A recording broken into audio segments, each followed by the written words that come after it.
संघर्ष करने का सबसे अच्छा फार्मूला बताया था ना उन्होंने, भगवान ने बताया है कि मयि सर्वाणि कर्माणि, जो भी कर्म करते हो, सर्वाणि कर्माणि संन्यस्य अध्यात्म चेत, संन्यस्य अध्यात्म चेतसा, अध्यात्म चित्त हो करके, आध्यात्मिक भावना से सभी कर्मों को मुझको समर्पित कर दीजिए बस। और हो जाइए कैसे? निराशी, कोई आशा नहीं संसार से, संसार से हमें कोई आशा नहीं रखनी है ना, केवल भगवान से। निराशी निर्ममो, मैं और मेरेपन से ऊपर उठ जाइए, मैं और मेरेपन से ऊपर हो जाइए। और कहते हैं ऐसा होकर के भूतवा और युद्धस्व विगता ज्वरा, पीड़ा रहित होकर के संघर्ष करिए। ज्वर माने पीड़ा, पीड़ा रहित होकर नहीं, आपको तनाव बना, मैं और मेरेपन में बना रहेगा, हम इसको बाण चलाएं कि न चलाएं, जब फिर इसका फल क्या मिलेगा, ये इसी में लगे रहते हैं ना। जब भगवान के लिए ही कर रहे हैं, भगवान को ही समर्पित कर रहे हैं, हमारा कोई तनाव ही नहीं है। जो भी कार्य किया भगवान को समर्पित, हमसे जो अच्छा बुरा बना हुआ आप जानिए। जहां हम अपने लाभ के लिए करना शुरू करते हैं, अपने लाभ का चिंतन करते, इतना पैसा आ जाए, फिर इसको बैंक बैलेंस कर दें, इतनी FD कर दें, ये कर दें, फिर उसमें परेशानी होती है। अरे भैया जो बचेगा वो तुम्हारा तो है, कौन ले जाएगा? फिर उसमें आप ज़्यादा परेशान होते हो और ज़्यादा उसी में योजना बनाते हो, उसी में योजना बनाते हो, फिर उसी में गलत सही होता है, सुबह उसी में होना शुरू होते हैं। जब सहज भाव में रहते हैं तो वो ठीक ठाक चलता रहता है, क्योंकि भगवान के लिए कर रहे हैं ना। इसलिए भगवान कहते हैं मयि सर्वाणि कर्माणि, सभी कर्मों को भगवान को समर्पित करें, मुझको समर्पित कर दीजिए बस। कैसे? अध्यात्म चित्त होकर के। तो कहते हैं ऐसा करने से, अब अगला बताएं, ये मे मतमिदं नित्यम अनुतिष्ठन्ति मानवाः श्रद्धावंतो न सूयंतो मुच्यन्ते ते भी कर्म भी।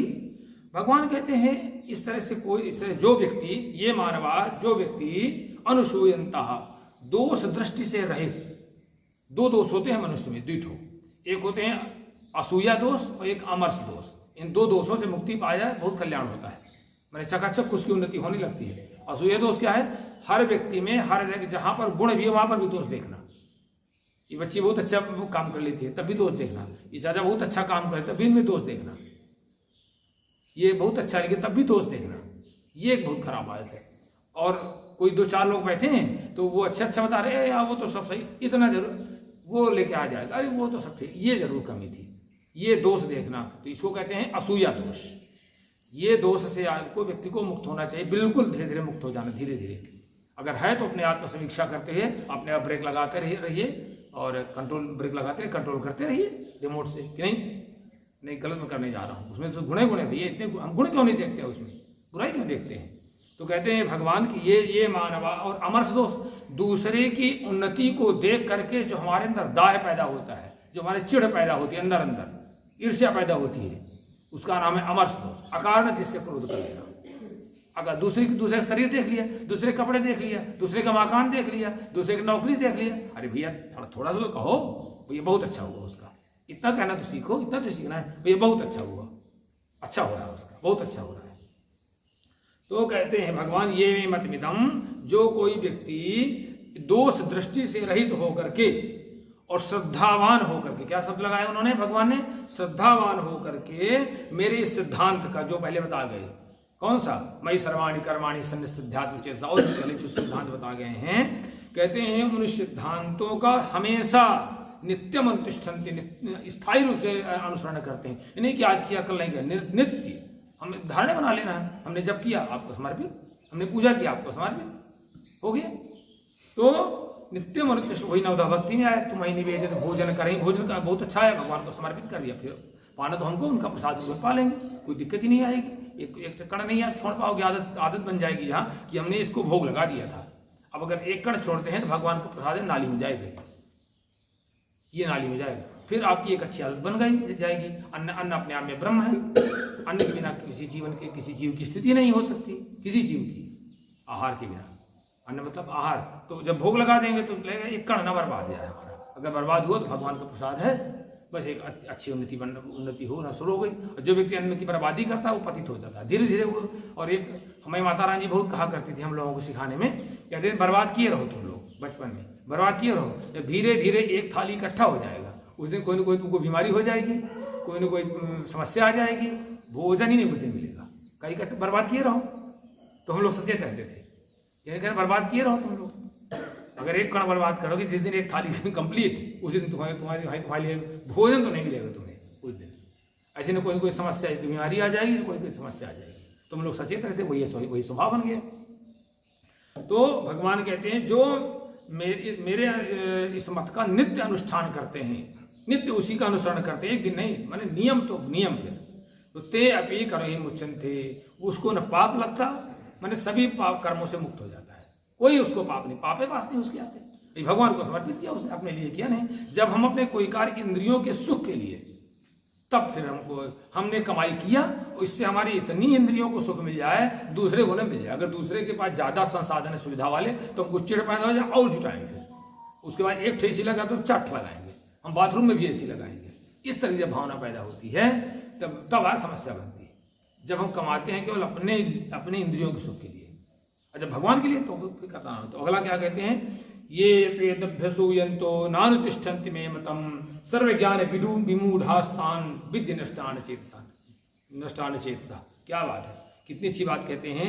भगवान कहते हैं मेरे बताने के बाद भी भगवान की बात को भी लोग नहीं मानते हैं, और जो मनुष्य अनुसूयंतः हमेशा दोष देखते हुए, हमेशा स्वभाव बनाए हुए हैं निंदा का, दोष देखने का, दोस्त बाद में कहते हैं मेरे ऊपर दोषारोपण करते हैं। भगवान ऐसा करता है, कहता है मैं किसी के साथ कुछ नहीं करता, मैं किसी के साथ ना अच्छा करता ना बुरा करता। कहते हैं दोषारोपण करते हुए मेरे इस मत का अनुष्ठान नहीं करते हैं, मेरे मैं जो रास्ता बता रहा हूं उसके अनुसार नहीं चलते हैं, वो परम मूढ़ हैं। कहते हैं तान चेत सहा, उनकी चित्तवृत्ति नष्ट हो गई है, उनकी चेतना नष्ट हो गई है, वो एक पशुवत भ्रमण कर रहे हैं।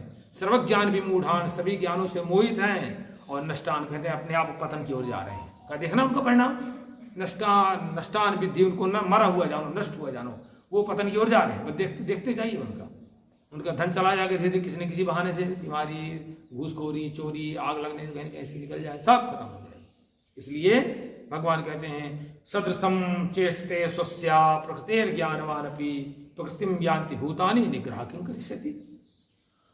कहते हैं सभी प्राणी प्रकृति से उत्पन्न होते हैं, सभी प्राणी प्रकृति से उत्पन्न होते हैं, और प्रकृति को ही प्राप्त प्रकृति में मिल जाते हैं। और प्रकृति के ही जो गुण है, रजोगुण, तमोगुण, सतोगुण, उन्हीं के परवश होकर कार्य करते हैं। तो कहते हैं इसी तरह ज्ञानवान भी स्वस्या प्रकृति, वाह, कहते हैं इसी तरह ज्ञानी मूढ़ व्यक्ति, इसी तरह जो लेकिन जो ज्ञानी व्यक्ति है वो भी ऐसा है, वो सतोगुण में ज्यादा होता है तो सतोगुण अनुसार कार्य करता है, स्वस्या अपनी प्रकृति के अनुसार कार्य करता है। तो कहते हैं भैया निग्रह किं करिष्यति, इसमें दोष किसका है। कहते हैं भगवान कहते हैं झूठे मूठा मुझे दोष लगा देते हैं लोग, सब वही सब करता है, सब उसी कर्म है, प्रकृति के कर्म, रजोगुण, सतोगुण, तमोगुण, उन्हीं को एडॉप्ट करता है, उन्हीं को अंगीकार करता है। तनाव में, फालतू लालसा में, फालतू कामनाओं में, फालतू ईर्ष्या में, फालतू क्रोध में, वो फालतू जो है तृष्णा में, अशांति में, रात को नींद नहीं आ रही है। बताइए, हम लोग देखिए एक करवट में मैंने कभी आज तक समस्या ही नहीं आई, नींद की आती ही नहीं है। 10 बजा, दाहिना करवट लिया, एक क्षण नींद आई, तो रात में नींद नहीं आया, गोली ढूंढते हैं भैया, बीपी बढ़ा हुआ रहता है। ये तुम्ही तो पाले हो, किसने पाला है तुम्हारा। भगवान कहते हैं कि जो ज्ञानी व्यक्ति है वो सतोगुण की ओर वृत्ति बना करके अपना कल्याण करता रहता है। जो कहते हैं अज्ञानी व्यक्ति है रजोगुण तमोगुण में अशांति, कामनाएं, लोभ, लालच, लालसा, तृष्णा, क्रोध, सब इसी में लगा रहता है। हाँ, सात्विक हो, जैसे क्रोध आवे, किसी हमारे विद्यार्थी को सिखाने के लिए क्रोध आवे तो क्रोध सात्विक माना जाता है। जो हमारे सनक, सनंदन, सनातन, सनत जो चारों ऋषि हैं, ये भी जब भगवान के दरबार में गए मिलने, भगवान से मिलते, जय और विजय पर क्रोध कर दिया, वो सात्विक क्रोध था, तो उससे उनका कल्याण हुआ। बाद में फिर भगवान ने जाकर मिल गए। सात्विक क्रोध अपना भी कल्याण करता है, दूसरे का भी कल्याण करता है। तामसी क्रोध बड़ा नुकसान।